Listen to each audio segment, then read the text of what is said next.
The envelope sat on my desk for 3 days before I opened it. Heavy cream paper, embossed letterhead from Patterson and Associates. My hands had shaken the first time I picked it up. They shook now as I finally broke the seal. Mr. Blackwood, we request your presence at the reading of Margaret Elizabeth Blackwood's last will and testament. Friday, November 17th, 2 p.m. Margaret, gone 6 weeks now. Cervical cancer, stage 4 by the time they found it. She'd fought for 18 months, and I'd been there for every appointment, every treatment, every bad day. Well, as much as Victoria would allow. My daughter hadn't spoken to me in 20 years. Not really. Pleasantries at Christmas, maybe. Stilted conversation at Margaret's bedside those last weeks. But nothing real. Nothing that resembled the relationship we'd had before everything fell apart. I set the letter down and looked around my small apartment in Parkdale. 1 bedroom, kitchen barely big enough to turn around in. The radiator clanked and hissed. November in Toronto, and the landlord was already being stingy with the heat. At 65, I should have been in a better place. Should have had the corner office, the tenure, the pension I'd spent 30 years building. Instead, I had this. The phone rang. Unknown number. I let it go to voicemail, like I always did. But something made me check it this time. Mr. Blackwood, this is Jennifer Patterson, from Patterson and Associates. I wanted to confirm you received our letter regarding Margaret's estate. I know this is difficult, but your attendance is, well, it's quite important. Please call me back at your earliest convenience. My earliest convenience? I almost laughed, as if I had anywhere else to be on a Friday afternoon. I'd been retired for 5 years now. Retired was the polite term. The university had let me go quietly, gave me a small severance, asked me not to make a fuss. After what happened, they said it was generous that they didn't press charges. I should be grateful they were handling it internally. 20 years of teaching philosophy at the University of Toronto, building a reputation, publishing papers that actually mattered. Gone in 1 semester. 1 accusation. 1 decision I made that I'd been living with ever since. The decision that destroyed my relationship with Victoria. I called the lawyer back. Professional voice, kind but efficient. Yes, I'd be there. No, I didn't need directions. The office was on Bay Street, naturally. Victoria worked just 2 blocks away, at one of those glass tower firms where junior lawyers billed $400 an hour and senior partners drove German cars worth more than my annual income. Mr. Blackwood, Jennifer said, her voice careful. I should mention that Victoria will be attending as well. Given that you'll both be there, I wanted to. It's fine, I said. We're adults. Of course. I just wanted you to be prepared. Prepared. As if 20 years of silence could prepare you for sitting in a room with your only child while a stranger read your dead wife's final wishes. Friday came too quickly and too slowly. I put on my 1 good suit, the charcoal gray one I'd bought for Margaret's funeral. It still smelled faintly of the chapel, that overwhelming mix of lilies and grief. The subway ride downtown took 40 minutes. I watched the stations slide past. Bathurst, Spadina, Street George, the university stop. I'd taken this route for decades, back when it led to lecture halls and office hours, and students who actually believed their professor when he talked about ethics and moral philosophy. The irony hadn't escaped me then. It didn't escape me now. Patterson and Associates occupied the 18th floor of a building where the lobby had marble floors and a doorman who looked at my worn suit with barely concealed disdain. The elevator was glass, offering a view of the city as it climbed. Toronto spread out below, cold and gray under November clouds. Lake Ontario, a dark smudge on the horizon. The reception area was exactly what I expected. Tasteful artwork, leather furniture, a receptionist who smiled with professional warmth that didn't reach her eyes. Thomas Blackwood, I said. I'm here for... Yes, Mr. Blackwood. Miss Patterson is expecting you. Conference room B, just down the hall. I walked slowly, buying time. Through the glass walls, I could see lawyers bent over desks, paralegals rushing past with files. The kind of busy, important work that Victoria did. The kind of success I used to imagine for her. Back when she'd sit in my office at the university, teenage Victoria, with her nose in a book, asking questions about Kant and Socrates, and whether there was ever a time when lying was the right thing to do. I'd told her the truth was always the right choice. And then I'd spent 20 years living a lie. Conference room B had a view of the financial district. Victoria was already there, sitting on one side of the long table, her posture perfect, her expression carefully neutral. 35 now. She looked like Margaret at that age. Same dark hair, same sharp cheekbones, same way of holding herself, like she was ready for battle. She glanced up when I entered. Our eyes met for half a second before she looked away. Mr. Blackwood, Jennifer Patterson stood, extending her hand. Mid-40s, I guessed, with the kind of competence that came from decades of managing other people's grief and greed. Thank you for coming. Please, sit wherever you're comfortable. I sat across from Victoria. The table between us might as well have been an ocean. Jennifer settled into her seat at the head of the table, opened a leather portfolio, and pulled out several documents. I appreciate you both being here. I know the last few months have been incredibly difficult. Margaret was a remarkable woman. Victoria's jaw tightened slightly. She'd been with Margaret at the end. I'd been there too, but in that way you're present without really being included. Standing by the door while Victoria held her mother's hand. Listening to them talk about memories I wasn't part of anymore. That last week, when Margaret could barely speak, Victoria had whispered something that made her mother smile. I never knew what it was. Before we begin, Jennifer continued, I want to explain the structure of Margaret's estate. As you both know, Margaret was quite successful in her career. Her work as a clinical psychologist, her published research, her private practice, all contributed to a substantial estate valued at approximately $12 million. Victoria didn't react. She'd probably expected something like that. Margaret had been brilliant, dedicated, and after I was gone from the picture, free to build the kind of career she'd always been capable of. The estate includes the house in Forest Hill, investment portfolios, her practice, and various other assets. However, Margaret's will is somewhat unconventional. She left very specific instructions, including a letter she wanted me to read to you both before we proceed with the formal distribution. Jennifer pulled out an envelope. Heavier paper, the kind Margaret always used for important things. I recognized her handwriting on the front. To be read to Thomas and Victoria together. My throat tightened. Would you like me to proceed? Jennifer asked gently. Victoria nodded once, crisp and controlled. I managed a quiet yes.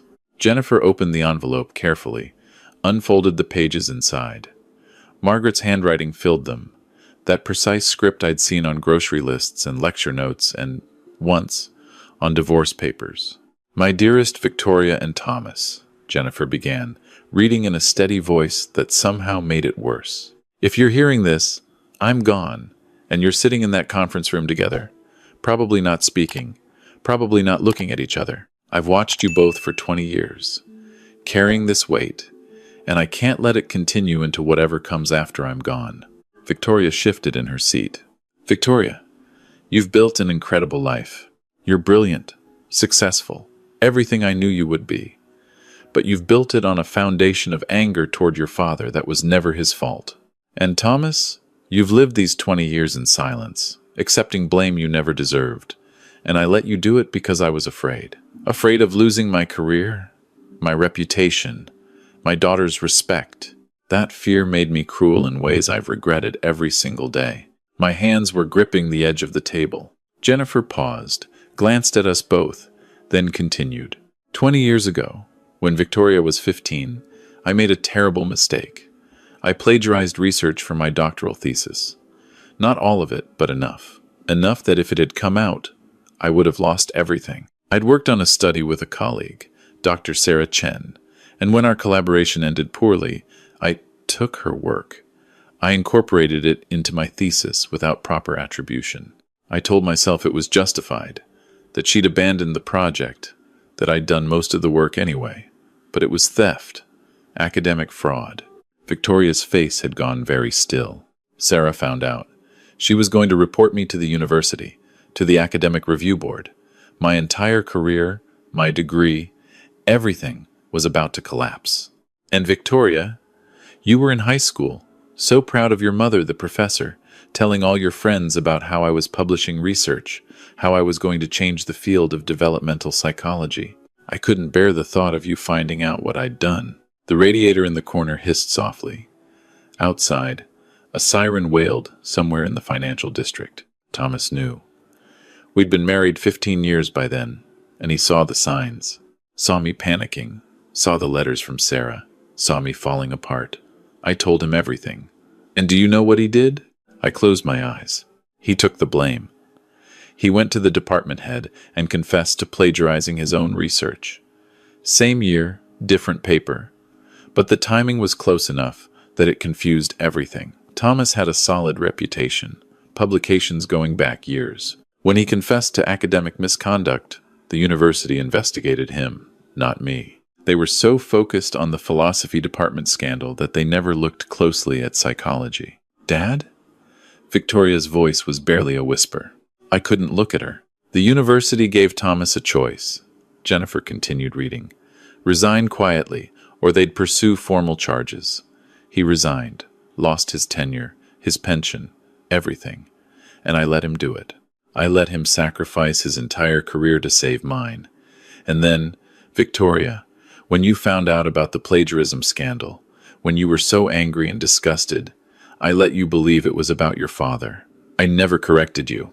I let you hate him for something I did. Victoria's chair scraped against the floor as she stood abruptly, walked to the window, her back to us. Thomas and I divorced a year later, not because I was angry at him, because I couldn't stand to look at him every day and remember what I'd done, what I'd let happen. The guilt was unbearable. So, I pushed him away. I filed for divorce. I took the house. I built my career on the foundation of his sacrifice, and I let our daughter believe her father was a fraud and a liar. My eyes were burning. For 20 years, I watched you both. Thomas, you never defended yourself. You never told Victoria the truth, even when she wouldn't speak to you, even when she graduated university and you weren't invited, even when she got married and you found out from a colleague who saw the announcement in the paper.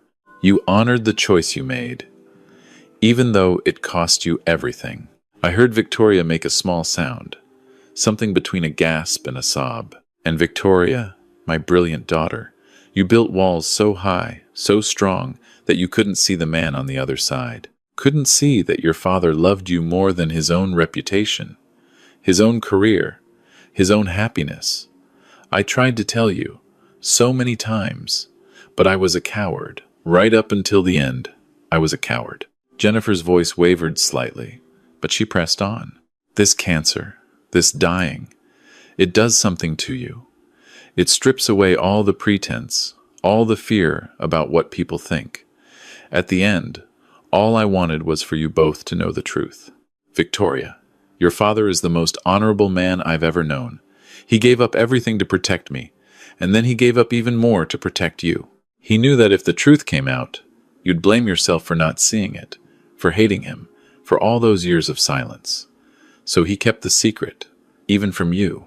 Victoria turned around. Tears were streaming down her face. Thomas, I'm sorry.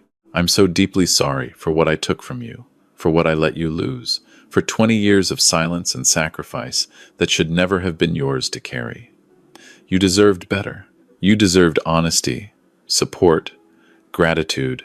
Instead, I gave you divorce papers and let you disappear into an apartment in Parkdale while I lived in the house you paid for, built the career you saved, and raised the daughter who wouldn't speak to you. I couldn't breathe properly. The room felt too small, too warm.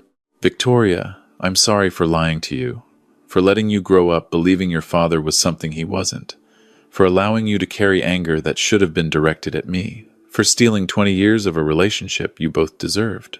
I can't give those years back, but I can give you the truth. Finally, completely. Everything else in this will is just money and property. This is the inheritance that actually matters. Jennifer set down the first page, picked up the second. Now, as for the distribution of my estate, Victoria, I'm leaving you $1. Victoria's head snapped toward the lawyer. Not because I don't love you, not because you don't deserve security or comfort, but because you don't need my money to be successful. You've built your own career, your own life. You're a senior partner at one of the best firms in Toronto. You're brilliant and capable, and you'll be fine. Jennifer glanced up at Victoria, who looked like she'd been slapped. Thomas, I'm leaving you everything else. The house, the investments, the practice, all of it. Approximately $12 million. The room spun slightly. Use it however you want. Donate it all to charity, if that's what your ethics demand. Buy a better apartment, with heat that actually works. Travel to all those places we talked about visiting before everything fell apart. But Thomas, please, use some of it to rebuild a life that I stole from you. You're 65. You deserve to have something for the years you have left. My vision blurred. There's one condition. The house in Forest Hill, the one where we raised Victoria, where we were a family before I destroyed it. I want you both to go through it together. Not with lawyers or movers. Just you two. There are boxes in the attic. Letters I wrote over the years but never sent. Photos from when Victoria was little, before everything happened. Memories of when we were happy. Victoria was crying openly now, not bothering to wipe her face. Victoria, I know you're angry. At me, at this situation, at finding out that everything you believed for 20 years was a lie. But please, give your father a chance. Talk to him. Listen to him. Let him explain why he did what he did. Let him be the father he always was, but never got credit for being. And Thomas, please forgive me. Forgive me for being weak, for being selfish, for taking 20 years of your life and giving you nothing in return but pain and silence. You once told Victoria that the truth was always the right choice. You were right. I should have chosen truth 20 years ago. I'm choosing it now, too late, but finally. Jennifer set down the page gently. The letter ends there. Margaret signed it 3 weeks before she passed. She was very clear that I was to read it to you both, together, before proceeding with any legal formalities. The silence in the room was absolute. Even the city sounds seemed muted, distant. I looked at Victoria, really looked at her for the first time in 2 decades. She was looking back at me, her face wet, her expression shattered. Dad, she whispered. Dad, You didn't know, I said. My voice sounded strange, rough. You couldn't have known, but I should have. She moved toward me, hesitant, like approaching something breakable. 20 years. 20 years I wouldn't talk to you, wouldn't let you explain. I was so angry, so convinced that you'd betrayed everything you taught me about integrity and truth. And the whole time, you were living those values. You were protecting Mum, protecting me. You were 15, I said. Your mother and I, we made adult decisions. We never should have let you carry the weight of them. But you did. You carried all of it. She was standing right in front of me now. You lost everything, your job, your reputation, your family. And you never once defended yourself. Why? Why didn't you tell me? I stood slowly, my knees protesting. 65, and I felt every year of it. Because your mother asked me not to. And because if you knew the truth, you'd blame yourself. For not seeing it. For being angry at the wrong person. I couldn't let you carry that guilt. Better you hate me than hate yourself. That's not better. Her voice broke. That's not better at all. Maybe not. But it's what I chose. Jennifer cleared her throat softly. I'll give you both some time. The formal paperwork can wait. Take all the time you need. She left the conference room, closing the door behind her with a soft click. Victoria and I stood there, 3 feet apart, a distance that felt like 20 years. I got married, she said suddenly, 4 years ago. His name is David. He's a good man. Works in environmental law, volunteers on weekends, makes terrible jokes. You'd like him. I'm sure I would. We have a daughter. Emma. She's 2. Victoria pulled out her phone with shaking hands, pulled up a photo. A little girl with dark curls and Margaret's eyes, laughing in a park somewhere, leaves scattered around her. My granddaughter. I had a granddaughter. She's beautiful, I managed. She asks about you sometimes. Sees photos at Grandma Margaret's house. Asks who the man is. I told her you were. I told her we didn't talk anymore. She wanted to know why, and I didn't have a good answer. Because Grandpa did something bad didn't feel true anymore, even before this. Even before Mum got sick, I'd started wondering if maybe I'd been wrong, if maybe there was more to the story. There was always more to the story, but you never told it. No, I didn't. She wiped her eyes, tried to compose herself, then gave up and just cried. I'm so sorry, Dad. I'm so sorry for 20 years of not listening, not calling, not being there. For my wedding, for Emma's birth, for all the moments you missed because I was too stubborn and angry to ask questions. Victoria. No, let me say this, please. She took a shaky breath. I became a lawyer because of you. Because you taught me to care about justice, about truth, about standing up for people who couldn't stand up for themselves. And the whole time, you were the one who needed someone to stand up for you, and I wasn't there. I was so busy being angry that I couldn't see you were the victim in all this. I reached out, hesitant, and touched her shoulder. She collapsed into me, and I held my daughter for the first time in 20 years while she sobbed against my worn suit jacket. I missed you, I said into her hair. Every day, every single day, I missed you. I missed you too. I just didn't let myself admit it. We stood like that for a long time, making up for 2 decades of distance with one embrace. Outside, the city moved on. Cars honked, people rushed to meetings, the world continued turning. But in that conference room on the 18th floor, time had stopped. Eventually, Victoria pulled back, wiping her face with the sleeve of her expensive blazer. The house. Mum wanted us to go through it together. We don't have to. If it's too much, I want to. She looked at me with red-rimmed eyes. I want to hear about everything, about what really happened, about the last 20 years, about all the things I missed. And I want you to meet Emma. And David, I want you to be part of our lives, if you'll let me make up for lost time. There's nothing to make up for. There's everything to make up for. She managed a small smile. But maybe we can start with the house. This weekend? This weekend, I agreed. Jennifer came back in after we'd both composed ourselves, bringing water and tissues and the kind of gentle professionalism that probably came from handling family drama on a regular basis. We went through the formalities, signed papers, established timelines. Victoria didn't argue about the will, didn't try to contest it or demand her share. She just sat there, occasionally glancing at me like she was checking to make sure I was real, that this was happening. When we finally left the office, the sun was setting over Toronto, painting the glass towers gold and pink. We walked out together, and at the elevator, Victoria hesitated. Do you have plans? For dinner, I mean. David's working late, Emma's with my mother-in-law. We could get coffee, or something stronger, talk more. I'd like that. We ended up at a small Italian place in the financial district, the kind of restaurant where lawyers took clients and charged it to expense accounts. Victoria ordered wine. I got the same. The waiter brought bread and olive oil, and we sat across from each other in a booth by the window, watching the city lights come on. Tell me about teaching, Victoria said. What was it like? Before everything happened, what did you love about it? So I told her. About the students who came to office hours with questions about Socrates, about the girl who wrote her thesis on Kierkegaard and ended up at Oxford, about the semester I taught a course on ethics and medical decision-making that had pre-med students rethinking their entire futures.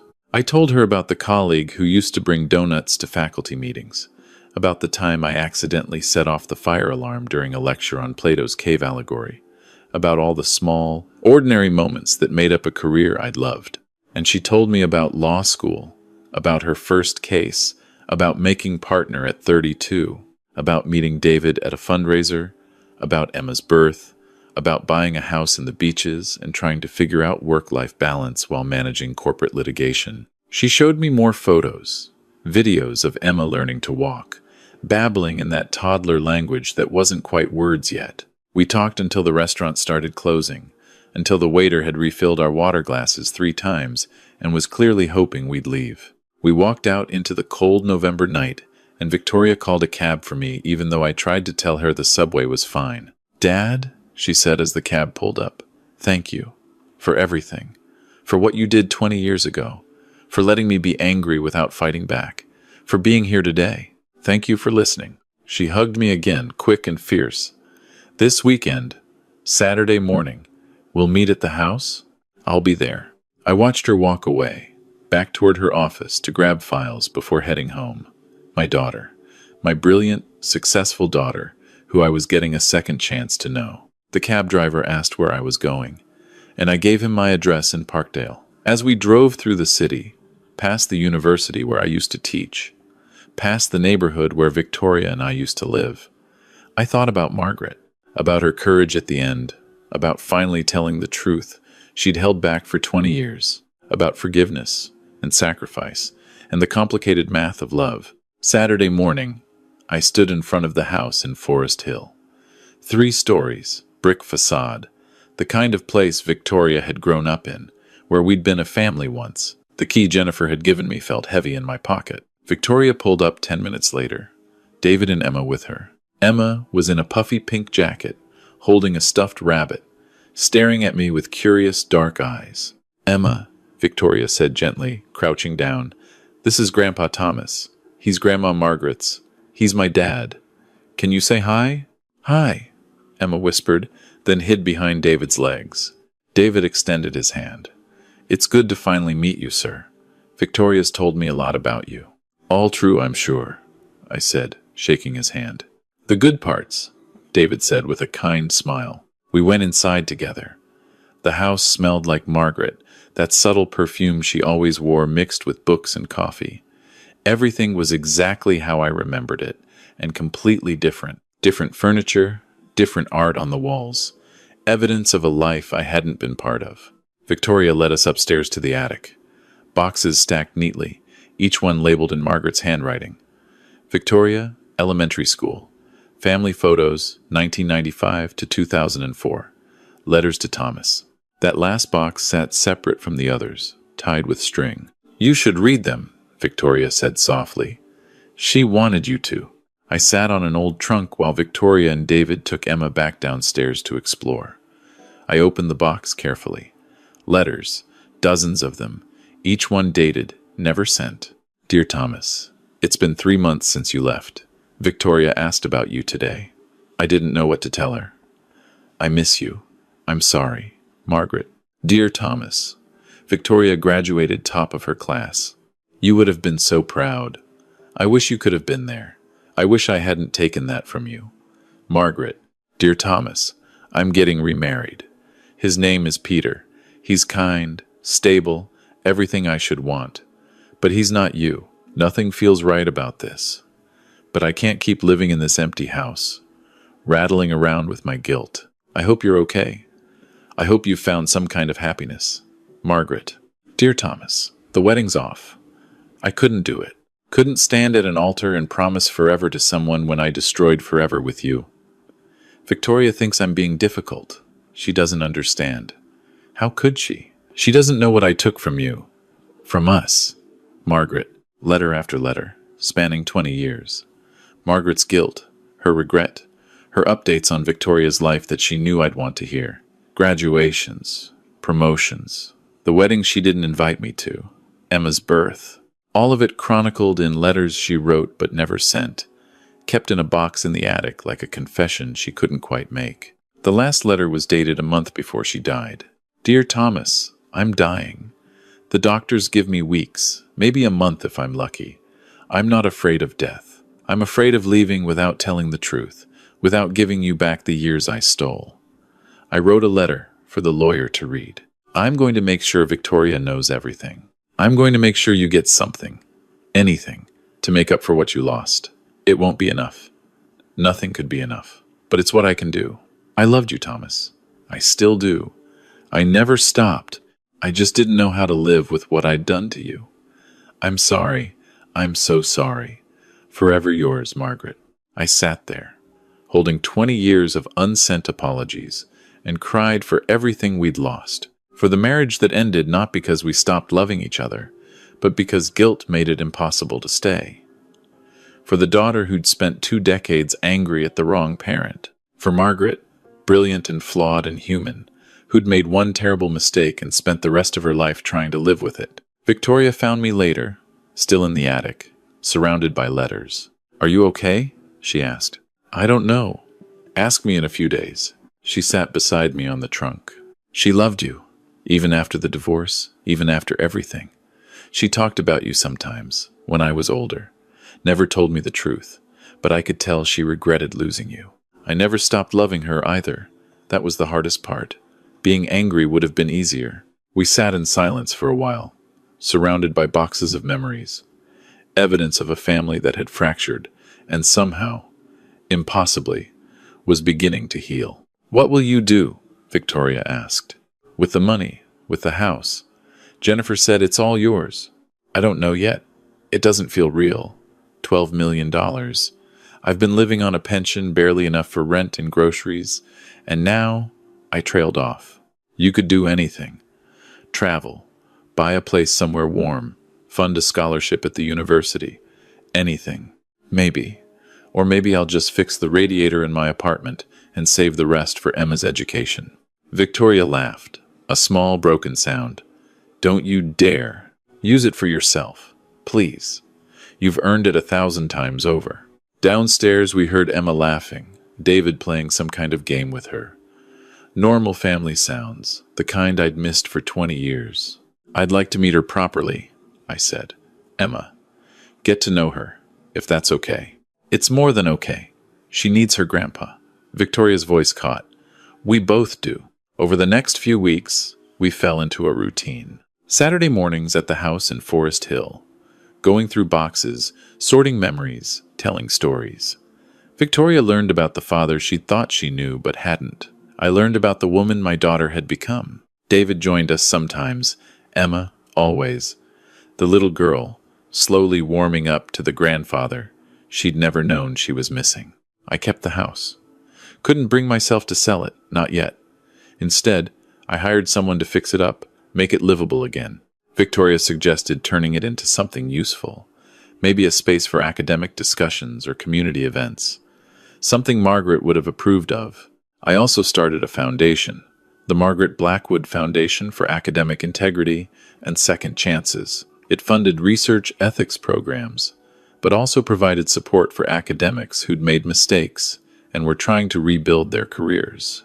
Margaret would have appreciated the irony. She'd also have approved of the mission. 3 months after the will reading, Victoria and I stood in the renovated house for its opening event.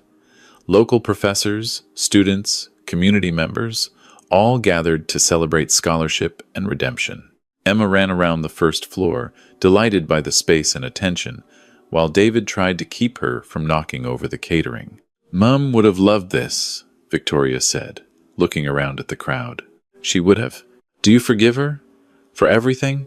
I thought about it, about 20 years of silence, of sacrifice, of loving someone who'd hurt me deeply, and never quite knowing how to reconcile those feelings. "I forgive her," I said finally. "But more than that, I understand her. She made a mistake, a bad one, and then she made another, trying to cover it up. That first lie led to 20 years of consequences she never intended. But at the end, she chose truth. She gave us both a gift, even if it came too late for her to see what we'd do with it." Victoria nodded, eyes bright. "She gave us back to each other." "Yes, she did." Emma ran over, grabbed Victoria's hand, then mine. "Grandpa, come see the books. They have pictures." I let my granddaughter pull me toward the library, Victoria following close behind, and thought about what Margaret had written in that last letter. About inheritance that wasn't money or property, but truth. About second chances that came 20 years too late and somehow still managed to arrive exactly when they were needed. About being far more than the worst thing we'd ever done. The evening wound down slowly. Guests left with promises to return for future events. Emma fell asleep in David's arms, worn out from running and excitement. Victoria and I stood in the foyer, looking at the house that had held so much pain and was now slowly, being filled with new memories. "Thank you," Victoria said quietly, "for giving Mum up your career, for keeping her secret, for giving me 20 more years with a mother I respected instead of knowing the truth and losing that. I know you didn't do it for thanks, but thank you anyway. I did it because I loved you both. That's all. That's everything." She hugged me, and over her shoulder, I caught sight of a photo on the wall. Margaret, young and laughing, from before everything fell apart. Before the lie, before the sacrifice, before the 20 years of distance. She looked happy, full of promise, the woman I'd fallen in love with, the woman I'd protected, the woman who'd finally given me back my daughter. "She'd be proud of you," I said, "of the lawyer you became, the mother you are. She'd be proud of both of us, I think, for finding our way back to each other." I hope so. We locked up the house together, Victoria promising to visit Tuesday with Emma. I watched them drive away, then walked to my car, an upgrade from the old beater I'd been driving. Not a luxury vehicle, nothing flashy, just something reliable with heat that actually worked. The city was quiet, peaceful in that way Toronto gets on Saturday nights when the business district empties out. I drove through streets I knew by heart, past the university where I'd once taught, past the apartment in Parkdale I still hadn't left. Even though I could afford better now. Maybe I'd move. Maybe I'd stay. I had time to figure it out. Time and a second chance I never expected. Time and a daughter who was speaking to me again. Time and a granddaughter who called me grandpa and meant it. Time and the truth. Finally, after 20 years of silence, Margaret had been right about one thing. The inheritance that actually mattered wasn't the money or the house or any of the material things she'd left behind. It was this, the truth that set us free, the forgiveness that let us heal, the love that survived everything we'd done to try to destroy it. I drove home through the quiet streets, and for the first time in 20 years, I felt like maybe I was finally heading in the right direction.